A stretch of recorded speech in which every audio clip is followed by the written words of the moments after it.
Hi, welcome back to my channel. If you're new here, I'm Bree. Today's video is going to be a reading vlog. I don't really have any plans of what I want to read. I have a few things I would like to get to so I can share those with you, and I'm just going to mood read. That's what this video is going to be. I have decided to embrace the mood reader instead of fighting it in me. So I have a couple things that I could get to. One is on my TBR already. It's I Who Have Never Known Men by Jacqueline Hartman. I'm in a literary fiction mood and I have heard good things about this, so I kind of want to give this a try. It's like about a girl who is trapped with 40 other women in a cage underground, and that's all she's ever known. And I think it's just like their story, and I think they might escape along the way. And then these two I have from the library, so I kind of want to prioritize at least one of them. I have An Enchantment of Ravens by Margaret Rogerson. This is a fantasy, like YA with fae, and I've liked A Sorcery of Thorns by her before, so I would like to give her another chance. And then I also have Welcome to the Hamdong Bookshop by Hwang Bo Reum, and this one I don't know much more about it except for it's I think translated from Korean, and it's supposed to be kind of cozier and about a bookshop, and I really picked up on the whim because I've seen a couple of people talk about it, and I do want to get to it, but I don't know if this is the vibe right now, but we will see. So here's just some books I hope to get to in this reading vlog. I will let you know what I read as I get to it. I will see you when I have some reading updates for you.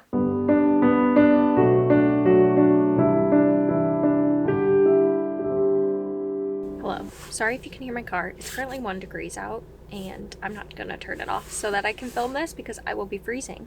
I'm about to go into work, but I wanted to update because I'm now on chapter 5, and that is page 85, so I'm a good portion of the way into this, and I wanted to give you initial thoughts. So we're basically following, it's kind of like a book within a book within a book. So we're following Joseph Knox, the author, as he's talking about how his friend was writing a book and then she went missing, and she was writing a book about a missing girl.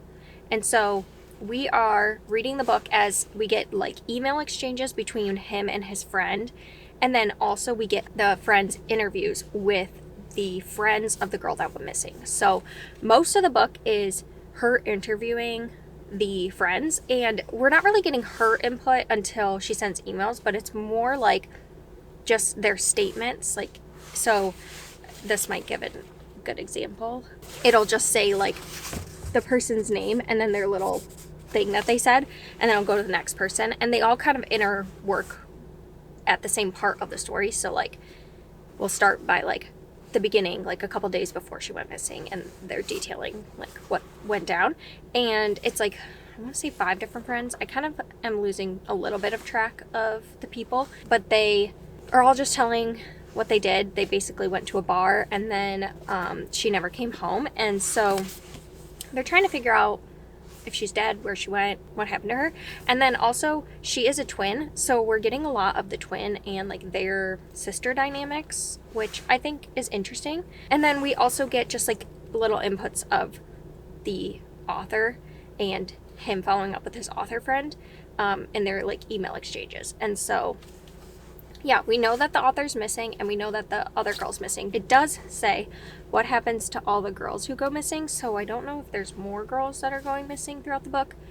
Right now, I'm feeling fine about it. I think it has the potential to do something really interesting, and then it could be 5 stars or 4 stars, but I have a feeling it's going to be just a 3-star book. Like, it's going to be something I read and then not really think about again. I like the mixed media format, and the audiobook is a full cast narration, so I do like that about it. I just don't know if it's doing anything to really grab my interest. It's kind of written like a true crime book, as like the author and the author that is his friend write true crime. So it reads like that, and that's just not my biggest like genre. I don't really listen to a lot of true crime or read about it a ton, so I just think it's not necessarily gripping me in the way I hoped it would.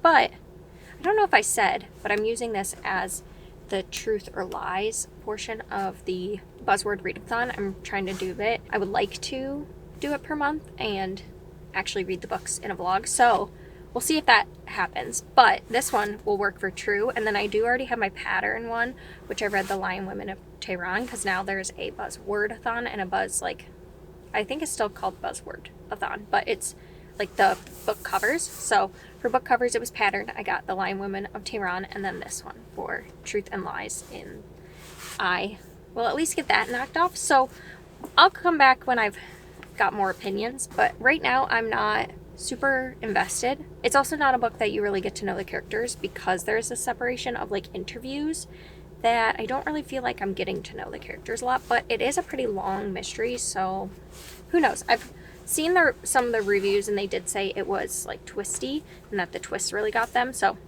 we'll see. I feel like thrillers and mystery, it's very subjective with twists, if they work for people or not, because it really hinges on you like not picking up on things. So we'll see what I think, and I'll come back to you when I have more updates. Hello, I'm here with an update. I have finished True Crime Story, and I also have an exciting package to open with you.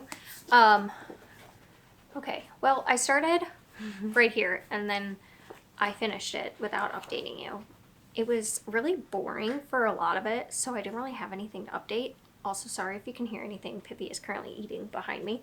About 50% into the book, there was kind of a reveal that I thought could be interesting, but then it turned out to be really nothing, and I thought that the author could have done something really cool with that, but in the end, I just think the whole book was kind of boring. So because it's told in this like true crime kind of style where you're getting the interviews almost where they're just talking at you, it just doesn't make for anything really interesting. It kind of just feels like I'm reading one of those true crime documentaries, and that really like does nothing for me.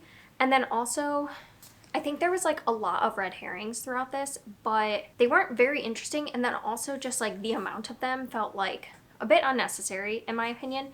And then the ending, I really didn't like the ending. Like the more I sit with this, the more I think it's a 2-star book. I don't know. It was disappointing, and I didn't really even have high hopes for it, but I felt just disappointed nonetheless. Now, granted, I did listen to a lot of the audiobooks, so there are like certain things that I guess are in here that I'm seeing now that are like pictures and stuff that I kind of missed out on, but I don't think really makes a huge difference. I don't think any of the characters were supposed to be likable, which is a lot of times like the takeaway.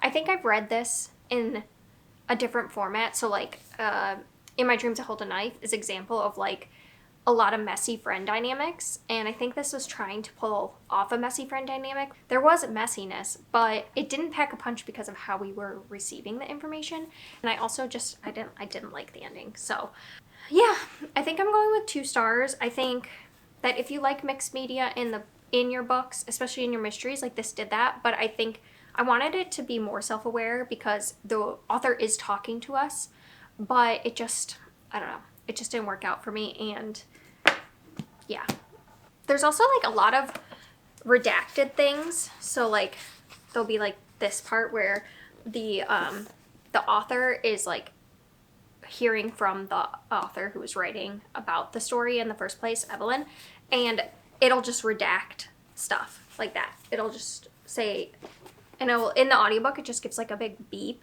But like what they actually added to the story, I don't know. Like to me, it added nothing to have those, so why put them in there? Now I'm just kind of nitpicking because I didn't love it. So I'm gonna put it down and move on. So I got a package in the mail. I've been waiting for it for a while, and I'm very excited that it finally came. Oh, it's bigger than I thought it was gonna be.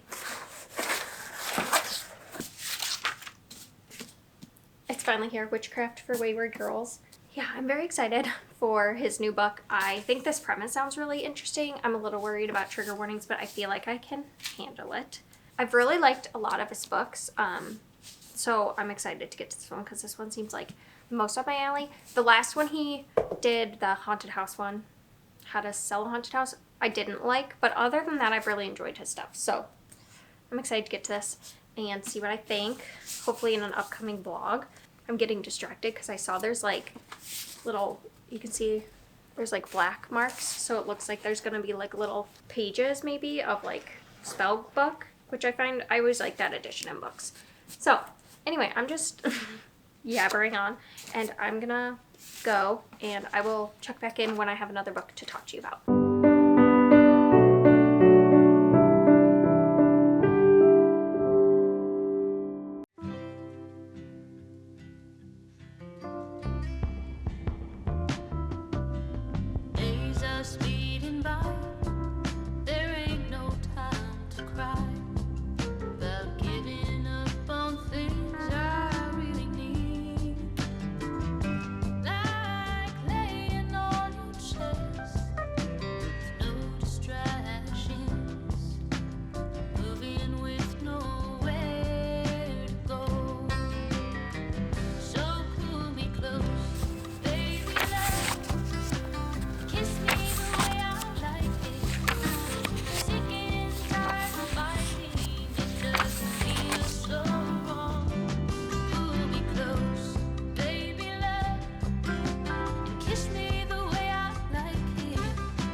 currently reading I Who Have Never Known Men by Jacqueline Hartman. I believe this is translated from the French.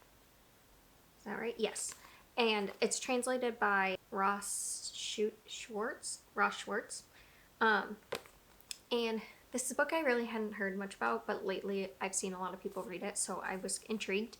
It's a literary fiction kind of like dystopian world where we are following a young girl who is underground with 40-ish other women, and she doesn't know anything before this life really underground, and they are being patrolled by men that are guards, and they are given food and stuff, and they have a community under there, but they really aren't allowed to do anything except for what the guards tell them. And I believe what I heard is that one day they get out of the prison, but really right now it's just talking about their life in this cage and a little bit about just the young girl like growing up and just coming to understand harsh truths about being in this cage and like kind of questioning why they're in there, but it really isn't like a big part of the story of like understanding why they're in there.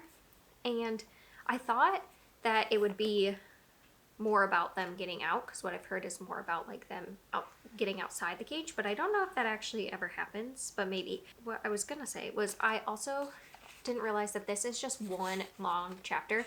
So we start and I'm on page 35, and as I flip through, like I don't see a single chapter. So I think this is gonna be stream of consciousness from the beginning to end, and it's just kind of like this young girl's inner monologue, and I'm really enjoying it so far. I am maybe a quarter of the way in, and I just think I like the slowness of the story. You're really just understanding this young girl and this time in this cage and like feeling alone, and also growing up and feeling like you're not being told things and trying to like learn things while in this very like secluded and what's the word, like surveyed place. So like they're never without the guards watching them, they're always being like surveilled. That's the word I was looking for. And I think like just that, what that does to you. So I'm really interested to see where this goes, and yeah, I'm really enjoying it. I can see why it's popular. I don't know if it's a book that will work for everyone. I think I can tell it's probably not going to give me as many answers as I might want, but I think just the slowness of the story is going to be just really good. So that's what I'm reading. I will let you know when I've read more. Sorry, Kaladin's eating. Hopefully I'm going to sit here and read for a bit. We'll see. But I did go to ask if I could switch out the Grady Hendrix book that I got earlier in the video, because it was like a lot more damaged than I thought it was when I was opening it. So I switched that out, and then when I was there, I got these two books. So I got the Jasad Heir by Sarah Hashem, and this is, I don't know too much, but it says it's about kingdoms, forbidden magic, and cunning royals unfolds in this Egyptian-inspired epic fantasy debut. And this was, I think, on a romantasy list, and a lot of people didn't love it because they said it didn't focus as much on the romance for it to be a romantasy. And I think that intrigued me, because I do like romance in my books, but I think I don't like it necessarily being the full focus. And I like less smut in the books, and so I feel like you get that more when you're reading like fantasy with romance versus like a romantasy. And if you have any romantasy recommendations that are low spice and lean more fantasy than romance, let me know, because I'm wanting to dive more into the romantasy genre just in a way that I think will work for me, because I've read ones that are more geared towards the romance and it just doesn't always work for me. So I thought I'd give this a try, because the complaint that it's like not enough romance, I think, is what I would enjoy about it, is just that it will balance more of the world building and the plot over the romance, but that it'll still have a bit of romance. So I think it's gonna work for me where maybe it didn't work for some other people. And then I saw this on the table, never heard of it, but it sounds really good. It's called The Rainfall Market by Yu Yong Guan, and this is translated as well. It doesn't say, oh, it's translated from Korean, and it's saying, if you could swap your life for a better one, which would you choose? So basically you can like decide to go to this market, and for 1 year or something, if you get a ticket, you get to go to the market, and then you can like trade out for a better life. But if you don't find a better life by the time you have to leave the market, then you're like swept away. So it's only 1 week, 1 week to find happiness, or she'll be doomed to vanish into the market forever. And I really like these kind of stories where it's like a bit of magic, and it's usually just about someone who's like kind of dealing with some things in their life, and usually they're slower and like a little bit cozier. I'm thinking in the vein of like Before the Coffee Gets Cold, and I read another one that I'm now forgetting, but if I remember it, I'll pop it up. So I think that this could really work for me. I haven't heard anyone talk about it. I don't know if it's more indie pubbed or something, because it said it came out in 2023, but I've literally never heard of it. So I think that Barnes & Noble's been getting more indie stuff, and I think that that's great. No, I guess it is Penguin Random House. So I don't know, I've just never heard of it. So I'm excited to get to it, because I feel like now with booktube I've like hardly ever not heard of a book, especially in like the fantasy, horror, sometimes mystery like genre. It's rare that I don't know about a book already, so it was cool to see this and not know anything about it. So I'm excited for these two. Hello, welcome back to my car. I finished I Who Have Never Known Men by Jacqueline Hartman, and I have mixed feelings about this. I really liked it, but then in some ways it wasn't my favorite. So let me think. So first, it's all one chapter, and it's kind of like a stream of consciousness. It's just like this one, well, she's a woman at the time she's writing this, but she starts as like she was a child in this cage, and she's writing her whole story. She is very like naive, and it's a lot of her like just growing up in this environment.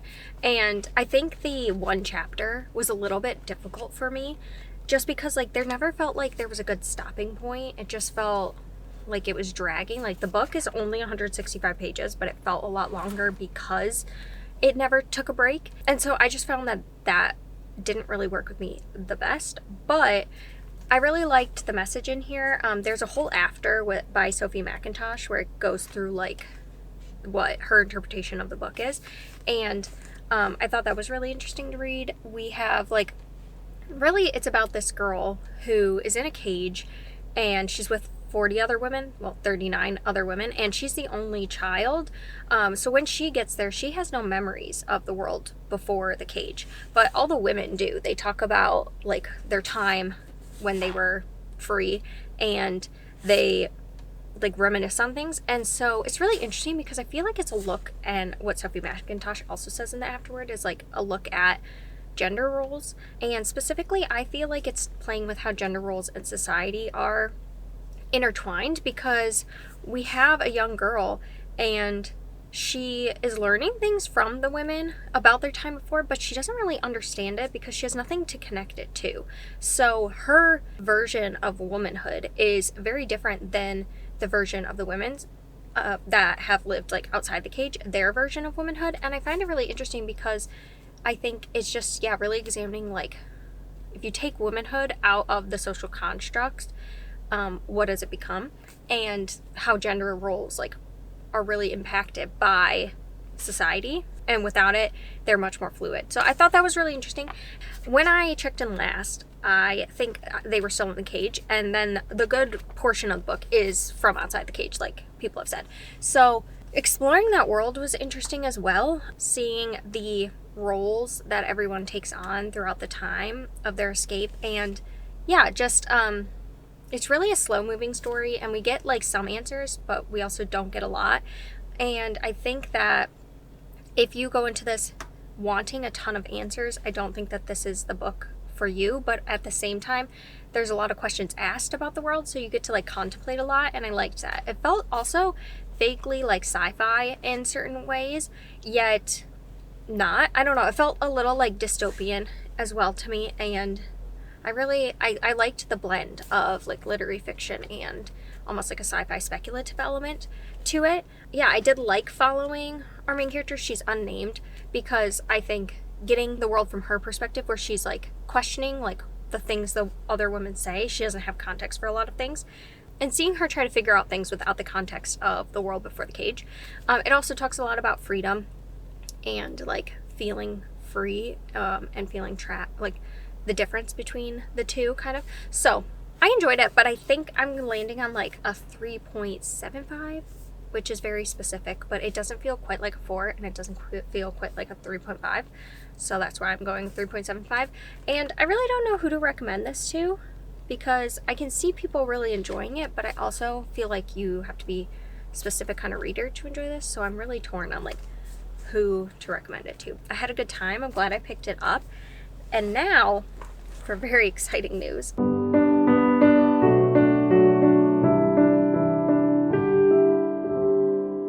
I got accepted for the audio arc of Finlay Donovan Digs Her Own Grave. Is that the new one?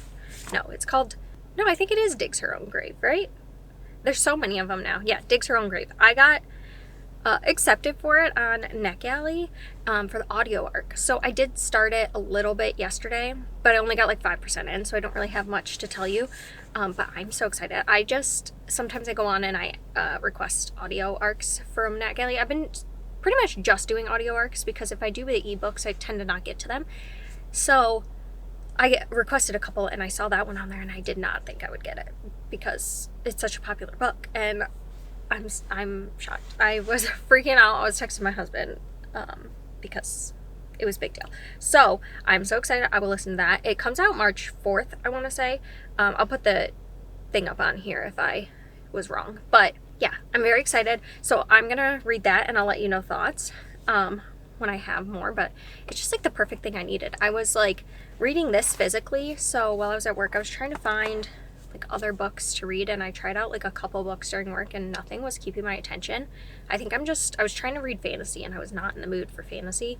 And then when I saw that I got approved for that, like when it was like the end of the day, and I started listening to it and I was immediately sucked in, even though I only got 5%. So like I think that this was exactly what I needed for the time. So I'm very excited. I also got approved for Wild Dark Shore, which is by Charlotte McConaughey, which I have read before. Well, no, what am I trying to say? I have a book or two of hers on my TBR that I haven't read. So I know I should read those first, Migrations and Once There Were Wolves, but this one just sounded really good and I love the cover. So I'm going to try this one too. So yeah, those are all the updates I have. I'm going to go into work and I will let you know when I've made more progress in Finley. Sorry that my car is so loud right now. It's warming up, but I'm about to go grab some lunch, but I made it to about the 45% mark of Finlay Donovan, and I'm still really enjoying it. I don't know if it'll be a 5-star.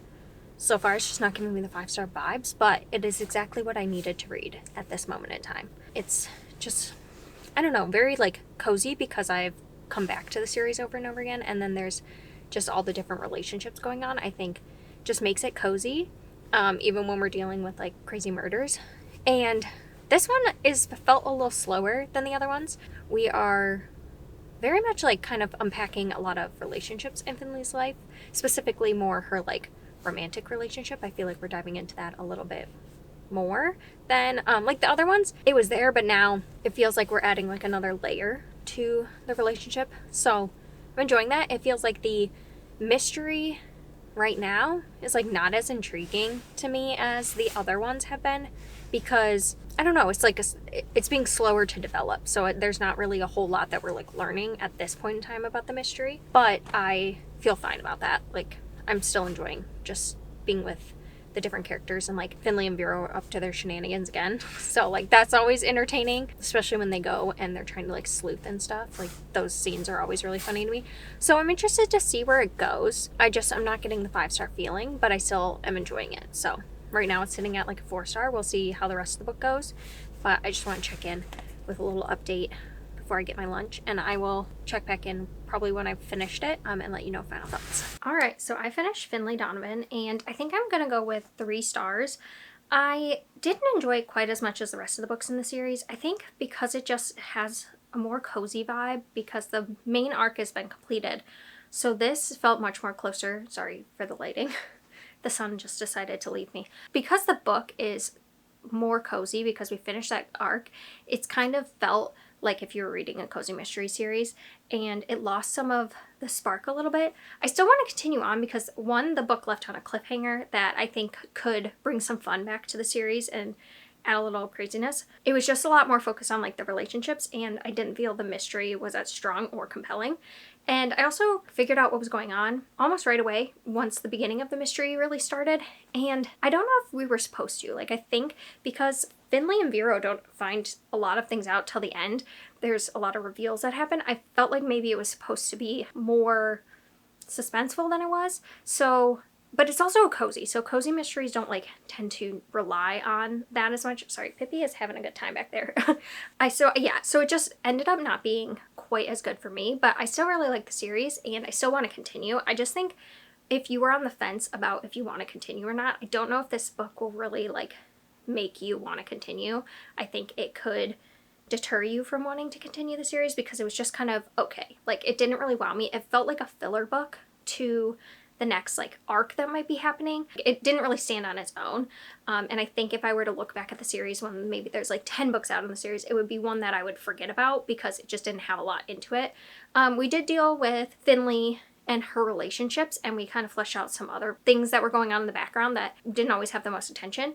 And then we also have a character that's been in the other books that now is more at the forefront, and we get to learn more about this character, and I liked that. Just learning about some of those things were not as surprising as I think they were meant to. So I overall will give it a 3-star, and I will continue on, but it just wasn't my favorite. That is going to be the end of the reading vlog. So I read Finley Donovan and gave it 3 stars. I read I Who Have Never Known Men and gave it 3 stars. And then I read True Crime Story and gave it 2 stars. So it wasn't my best reading vlog, but I did read other things this month that were 5 stars. So check out my wrap up to see my thoughts on those. And hopefully in the future I can vlog some 5 stars for you because that's always my favorite to talk about. So I hope you've enjoyed.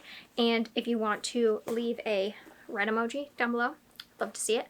And let me know if you plan on picking up the next Finley Donovan, because I'm interested to see where people are. If they're going to continue or leave it at the 4 books, or if you stopped reading after a certain one, let me know that too. And yeah, thank you for watching, and I will see you next time.